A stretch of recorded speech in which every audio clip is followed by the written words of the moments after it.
Ceci est le fentanyl, une des drogues les plus puissantes au monde. Une seule utilisation entraîne instantanément une dépendance, ensuite la mort. Des millions de personnes meurent chaque année à cause de cette drogue qui vous transforme littéralement en zombie vivant. Vous avez sûrement déjà goûté à ça sans même le savoir. Si vous avez déjà été traité contre les douleurs fortes, alors le fentanyl vous a été prescrit car c'est le composant principal des antidouleurs puissants. Mais si c'est le cas, alors pourquoi vous n'êtes pas devenu entièrement dépendant de ça? Pourquoi certaines personnes dépendent des choses totalement inoffensives comme du sucre, les jeux, les réseaux sociaux et même les pornos? Pour certains d'entre nous, ces choses peuvent être très nuisibles dans nos vies. Alors comment fonctionne la dépendance dans le cerveau? Pourquoi sommes-nous tous dépendants? Si tu as une idée, laisse ta réponse en commentaire, cela pourra peut-être aider les autres à mieux comprendre. Abonne-toi si ce genre de contenu instructif te passionne pour ne pas rater les prochaines vidéos. La dépendance n'est pas simplement un dysfonctionnement ordinaire comme certains le pensent, c'est plutôt un mécanisme évolutif car elle aidait nos ancêtres à survivre à l'époque. Imaginez que vous êtes une personne préhistorique vivant dans un monde de menaces, de famine et de dangers constants. Vous ne voulez pas mourir, ça c'est évident, donc votre cerveau est programmé pour remarquer, se souvenir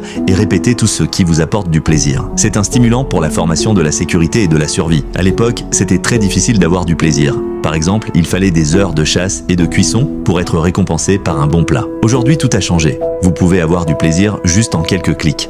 Nous sommes dans un monde d'hyperstimulation où au lieu de rares ressources, nous avons un accès illimité à tout et n'importe quoi. Que ce soit le sucre, les réseaux sociaux, les sites porno et même le sucre qu'on trouve n'importe où dorénavant. Alors que de base, le cerveau a été conçu et adapté pour vivre avec peu de ressources. Voilà pourquoi le cerveau se munit au maximum des ressources qui le procurent du plaisir. Il ne sait pas faire la différence entre les bonnes et les mauvaises habitudes pour lui. Le plus important, c'est d'atteindre son objectif de prendre du plaisir et ça peu importe le prix à payer. Voilà pourquoi on veut toujours plus de bonne bouffe, de motivation et bien d'autres, car c'est votre raison évolutive. Mais quand il y a maintenant trop de stimulation, le cerveau forme une tolérance car il pense que c'est devenu une routine. Voilà pourquoi tu peux rester des heures devant ton téléphone mais tu n'en tires aucun plaisir. C'est à cause de ça que nombreux souffrent de dépression ou sont insatisfaits de leur vie. Apprenez à fuir le plaisir immédiat car c'est dangereux. Vous devez entièrement changer d'horizon pour recréer une nouvelle routine car toute dépendance et habitude est un cycle déclenché par un certain élément déclencheur comme par exemple l'ennui ou le sentiment de solitude est un déclencheur. Tu peux scroller des heures sur les réseaux et te sentir mieux après parce que c'est une sorte de récompense et ton cerveau enregistre tout ça. Il sait que quand tu es triste, tu fais ceci ou ça, ou quand tu as faim, tu sais que tu dois manger,